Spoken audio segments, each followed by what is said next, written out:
Okay, so it's come time for the dreaded flat tappet camshaft.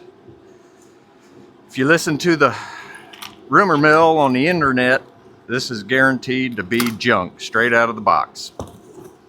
Now, in all seriousness, I guess a lot of them are.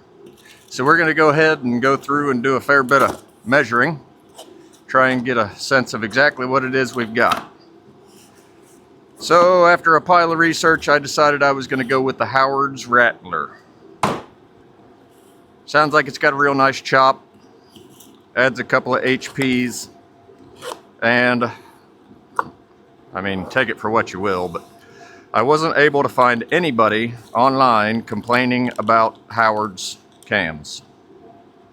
I'm sure I probably just missed them. There's always somebody to complain about everything. So after going through and trying to figure out exactly what it is that causes these abundant numbers of camshaft failures, it sounds like the primary culprit is bad taper on the lobes or the lifters not having a crown machined into them. So we're just going to go ahead and take some quick and easy measurements to try and see what we got. Hang on. It's up here. It's on top of machinist's plate. So we're going to go ahead and take our handy dandy calipers. Now I can tell you, just kind of looking at this thing right off the bat, that there's already a taper in it. Looks like we've got exactly 600 thousandths on that one side.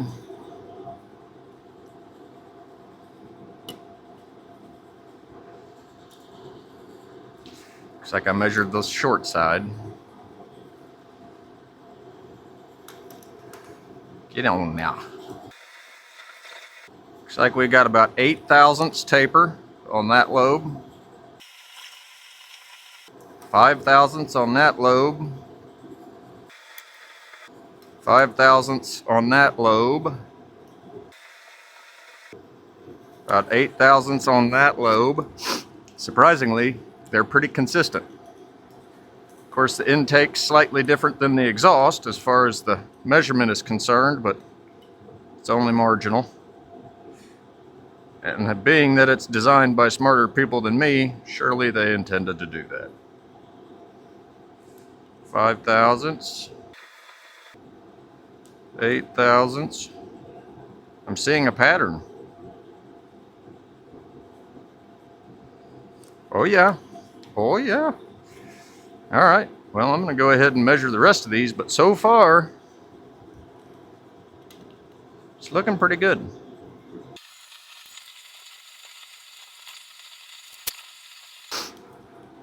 So as best as I can tell, we have a minimum of 5 thousandths taper on these lobes,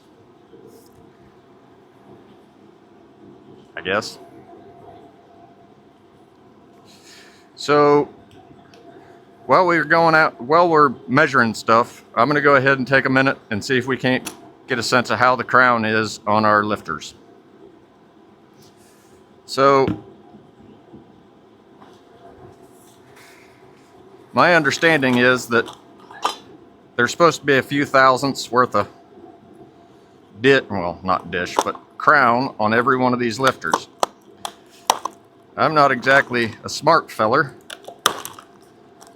and I don't have a set of mics, nor would I know how to read them. However, I do believe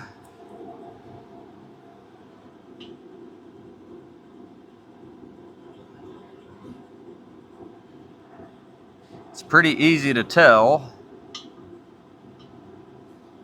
that there's a very, very fine crown on these by setting them here on my machinist plate.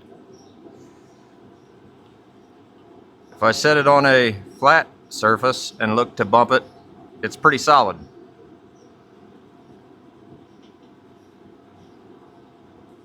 tips very, very easily.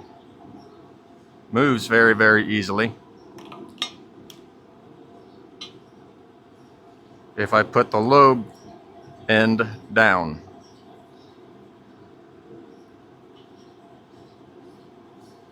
Oh yeah. Looking pretty good. I mean, they almost wobble like a weeble. So I can tell you 100% that face is not flat, which is of course what we want. Help induce a rotation into the system. So I'm just going to double check all of these before I throw them in the oil. I'm going to let these bad boys soak overnight.